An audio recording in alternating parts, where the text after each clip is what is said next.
दोस्तों, एक अंजलि नाम की लड़की होती है जो अपने माँ बाप के साथ रहती थी।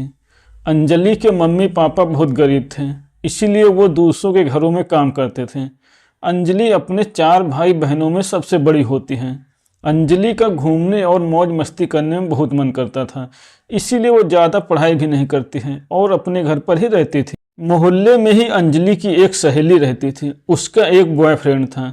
वो बॉयफ्रेंड जब उसकी सहेली से मिलने आता था तो अंजलि उसको देखती रहती थी। कई महीने तक अंजलि उसको देखती रहती है। इसके बाद उसके भी मन में एक बॉयफ्रेंड बनाने की इच्छा पैदा होने लगती है। बहुत जल्द उसको एक लड़का मिल जाता है।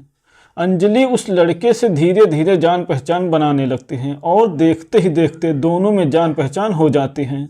दोनों बाहर मिलने भी लगते हैं, लेकिन उस लड़के की नज़र हमेशा अंजलि के जिस्म पर रहती थी। इसीलिए उसको जब भी मौका मिलता वो अंजलि के साथ शारीरिक संबंध बनाता था। अंजलि उस लड़के को शारीरिक संबंध बनाने से मना नहीं करती थी, लेकिन वह लड़का कभी भी अंजलि को गिफ्ट वगैरह नहीं देता था। इसीलिए अंजलि को लगने लगता है कि ये लड़का बहुत कंजूस है। इसीलिए वह उस लड़के को छोड़ देती है और किसी पैसे वाले लड़के की तलाश करने लगती है। कुछ दिनों बाद अंजलि की दोस्ती एक पैसे वाले लड़के से हो जाती है। अंजलि को घूमने का बहुत शौक था, इसलिए वो अमीर लड़का उसको रोज होटलों में ले जाता था और दोनों मजे करते थे। वह लड़का अंजलि की सारी ज़रूरतें पूरी करता था और बदले में अंजलि होटल में जाकर उसकी ज़रूरत पूरी करती थी। अब ऐसे ही टाइम बीतता रहता है। अंजलि की उम्र लगभग 25 साल हो जाते हैं। एक बार उसकी माँ बीमार पड़ जाती हैं और उसके इलाज के लिए उसके घर में पैसे नहीं थे। इसीलिए एक दिन अंजलि के पापा अंजलि को लेकर एक 50 साल के सेठ के पास जाते हैं और कुछ पैसे उधार मांगते हैं। लेकिन उस सेठ की नज़र जैसे ही अंजलि पर पड़ती है उसकी नीयत खराब हो जाती है। इसीलिए वह अंजलि के पापा से बोलता है कि जितना पैसा चाहिए ले लो, लेकिन बदले में अपनी बेटी की शादी मुझसे करा दो। लेकिन अंजलि के पापा बोलते कि मैं घर में सबसे पूछ कर बताऊंगा और पैसे लेकर वापस आ जाते हैं। अंजलि के पापा घर पे वापस आकर घर के सभी लोगों से बताते हैं तो उसके घर के सभी लोग तैयार हो जाते हैं और अंजलि की शादी उस 50 साल के सेठ के साथ कर दी जाती है। दोस्तों, आज दोनों की सुहाग रात होती है, लेकिन सुहाग रात के दिन ही उस 50 साल के सेठ का बीपी और शुगर बढ़ जाता है। इसीलिए वो दवा खाकर सो जाता है और अंजलि पूरी रात इंतजार ही करती रहती है। अंजलि सुबह काफ़ी गुस्से में थी, लेकिन वो कर भी क्या सकती थी। अब रोज वो सेठ दवाएं खाकर सो जाता था क्योंकि उसकी जवानी खत्म हो गई थी। एक दिन अंजलि अपने 50 साल के पति से बोलती है कि मुझसे प्यार क्यों नहीं करते हो, मैं आपको पसंद नहीं हूँ क्या, हम लोग सुहागरात कब मनाएंगे। यह सुनने के बाद उसका पति बोलता है कि मेरी तो तबीयत खराब है, इसीलिए मैं एक नौकर रख देता हूँ, तुम कुछ दिनों तक उसी से काम चलाओ क्योंकि मुझे सिर्फ एक औलाद चाहिए। अगले दिन एक नौकर उसके घर में आता है काम करने के लिए। अंजलि उसके साथ जान पहचान बनाने लगते हैं और जब जान पहचान बन जाते हैं तो अंजलि उस लड़के के साथ एक दिन शारीरिक संबंध बनाने लगते हैं। लेकिन वह लड़का अंजलि को शारीरिक रूप से संतुष्ट नहीं कर पाता है। इसीलिए अंजलि उसको वहां से भगा देते हैं और कुछ दिन ऐसे ही बीत जाते हैं।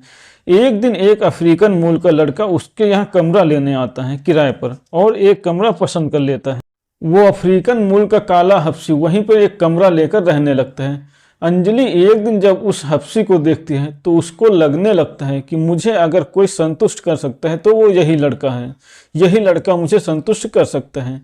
इसके बाद अंजलि उस अफ्रीकन काले हफ्सी से दोस्ती करने लगती है और वह उस लड़के से बोलती है कि तुम मेरा बाथरूम यूज कर लिया करो, क्योंकि बाकी किराएदारों के लिए एक ही बाथरूम था घर में।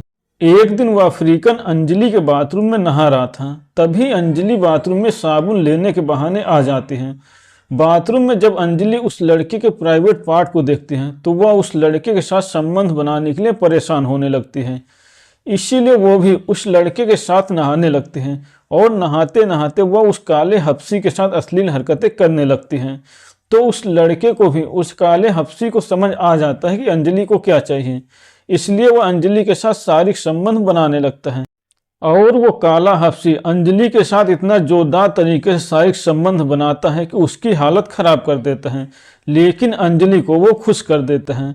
अब वह रोज उसके साथ शारीरिक संबंध बनाने लगते हैं। उसको अपने पति से कोई मतलब नहीं था, उसके पति को भी कुछ गलत नहीं लग रहा था, क्योंकि उसको तो सिर्फ एक औलाद से मतलब था, इसलिए वो चाहता था कि अंजलि किसी तरह से एक बार सिर्फ गर्भवती हो जाए। इसलिए अंजलि को उसके साथ मस्ती करने की पूरी आज़ादी थी।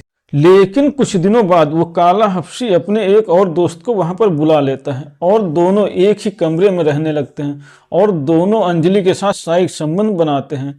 और कुछ महीनों बाद अंजलि गर्भवती हो जाती और कुछ महीनों बाद अंजलि 2 जुड़वा बच्चों को जन्म देते हैं। लेकिन दोनों बच्चे भी उन्हीं की तरह बिल्कुल काले थे, जिससे उसका पति परेशान हो जाता है। इधर वो दोनों काले हफ्सी अपने देश वापस जा चुके थे, लेकिन अंजलि का पति उन दोनों काले बच्चों को देख देख कर परेशान रहने लगता है। क्योंकि उसके घर पे कोई भी आता था तो वो उस सेठ से ये जरूर पूछता था कि ये बच्चे तुम्हारे हैं या किसी और के, ये तो देखने में विदेशी लगते हैं, ये बच्चे ना तुम्हारी तरह के हैं, ना तुम्हारी पत्नी के जैसे, ना ही तुम्हारे परिवार में ऐसी शक्ल का कोई है, फिर ये बालक काले काले कैसे हो गए। लेकिन वो सेठ किसी को बता भी नहीं सकता था कि इन बच्चों का बाप कोई और है, इसीलिए वो बातों बातों में ही बात को टाल देता था। उन बच्चों की वजह से वो सेठ जी कहीं जा भी नहीं पाते थे, क्योंकि किस किस को जवाब देते। इसीलिए एक दिन वो सेठ अपना सारा गुस्सा अपनी पत्नी अंजलि पर निकालने लगता है और उसको बोलते हैं कि क्या जरूरत थी उन हफ्सी से बच्चा पैदा करने की। लेकिन अंजलि बोलती हैं कि तुमने मेरे से शादी क्यों की, जब तुमसे कुछ नहीं होता है तो इस उम्र में शादी क्यों की। अब उस सेठ को समझ में नहीं आ रहा था कि करे तो क्या करे, और अंजलि भी उन दोनों बच्चों को छोड़कर अपने घर चली जाती है, अपने मायके चली जाती है, ये बोलकर कि तुम्हें औलाद चाहिए थी वो मिल गई है। और अंजलि अपने मायके जाकर वापस दूसरी शादी कर लेती है। तो दोस्तों ये थी आज की कहानी। अगर आपको पसंद आई हो तो वीडियो को लाइक करें और चैनल को सब्सक्राइब करें।